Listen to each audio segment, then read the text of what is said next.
Hey, how's it going? What's the news at Monday 7th February 2022? From the paper as always. First up, New York Times picture from the Olympics on the right, gerrymandering on the left, mass on the right, Russia, Ukraine again. Wall Street Journal, Queen Elizabeth II, American 70 years on throne yesterday. Photo was not from yesterday, it's from 70 years ago. Obviously, she's now the longest serving British monarch to date. Thank you for your service, etc. etc. Over on the right, tech stocks line go down, military shipments to Ukraine line go up, of course.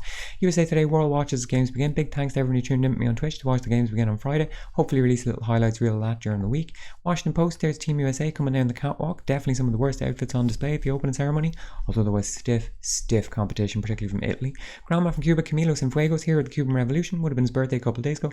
Travelled to Cuba on the Grandma yacht with Fidel in 1956. Over to Batista, later became head of the army. Thank you for your service.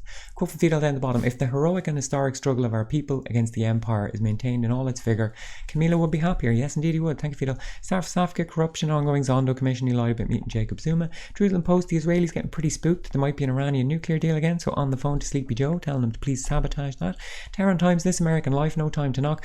That's a reference to the shooting of Amir Locke, 22-year-old black man shot to death by officers during a no-knock warrant raid on Wednesday last week, or IP. In the middle, US Congress plot against Lebanon revealed. That's referring to Senator James Lankford, who's apparently pushing through legislation on Lebanon that would direct the US administration to refrain from supporting IMF assistance until needed reforms are made. The reforms being referred to is reining in Hezbollah. Down the bottom, an insane statistic. Between October and January, 1 million Afghans have migrated to Iran. Totally insane. The Hindu, some famous singer, died. RIP the Australian. Switch your job to get ahead. Okay, must try that. Olympics up the top. Global Times China, football, Olympics, Irish Examiner, horse racing, inaction on child sex abuse images. Saying there was only 160 investigations last year, although there was 9,000 reports of potentially abusive material. Over here, pandemic graduates face reduced job chances yet, just like every other graduate since 2008. Down the bottom, inflation. Irish Daily Mail, movies, celebs, inflation. Irish Sun, celebs, inflation, football, true crime. The Herald, football, Queenie. Financial Times, curling. Top right, pet projects. Do you really want dogs in the office?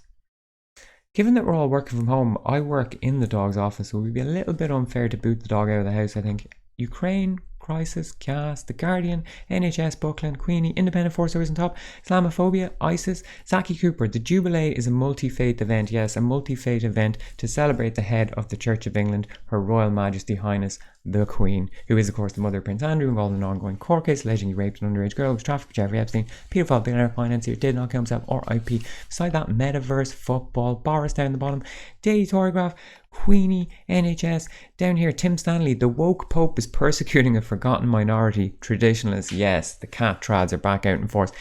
This article is very wishy-washy, of course. He's basically decrying the fact that the Latin Mass is no longer allowed. They kind of used to have it, banned it, brought it back, now they're trying to ban it again, something like this. Just typical nonsense. Over here, bitter ex-staff are behind claims of undue influence, says Carrie. So that's Carrie Boris's wife. People have been briefing against her. A book came out in which it is alleged that she had much more influence over Boris. She was using his phone to direct his leadership campaign, and she got someone fired because she didn't like them, this type of thing. Now, the guy who's putting out this info is Lord Ashcroft.